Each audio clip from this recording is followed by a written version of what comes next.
You talked in your talk about how advertising, or advertisers should think about not only making good advertising, but making advertising good. Can you unpack that a little bit for us? Sure. I think it's an enormous shame that an awful lot of what is happening in the advertising world today is being driven by a fundamental belief that advertising is a bad thing. Not only from a number of players in the digital landscape, but also from within agencies themselves. So it's interesting that Google, as a company, actually started, Sergey and Larry, when they founded Google, were determined that it would never carry advertising, which actually now, as we all know in the form of search, constitutes the vast bulk of its revenues. But that underlying belief that advertising is a bad thing is what's driven Google's attitudes towards how it manages advertising and how it manages advertising. And that underlying belief is driving a lot of other approaches to how advertising is engaged within the world today.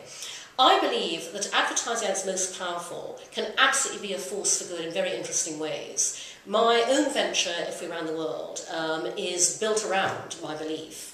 And my belief that actually the advertising of the future is about helping brands do good and make money simultaneously. And I think that's the way we absolutely have to go for our industry to have a future.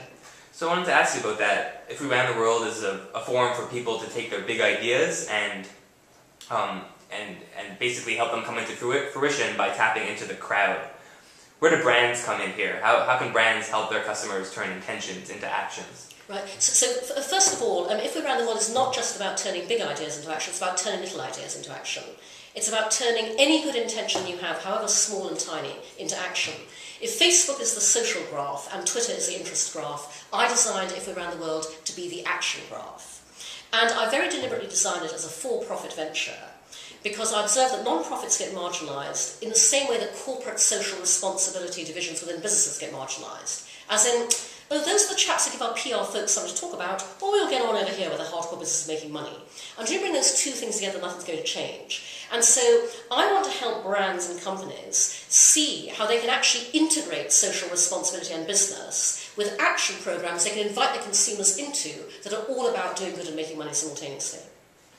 Before If We Ran the World, you started a website called Make Love Not Porn, which broke down some of the myths people have about sex due to the predominance of internet pornography.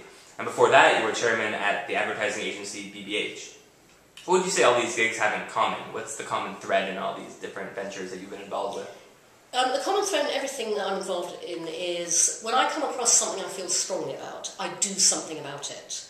So Make Love Not Porn is my secondary venture, and it's born out of direct personal experience and something I encountered that I decided to do something about. It's actually had an extraordinary response that I never anticipated, which means I'm now looking for funding to take it forward as a business venture that also will do good and make money simultaneously. But I'm just a naturally very action-oriented person. I believe in making things happen.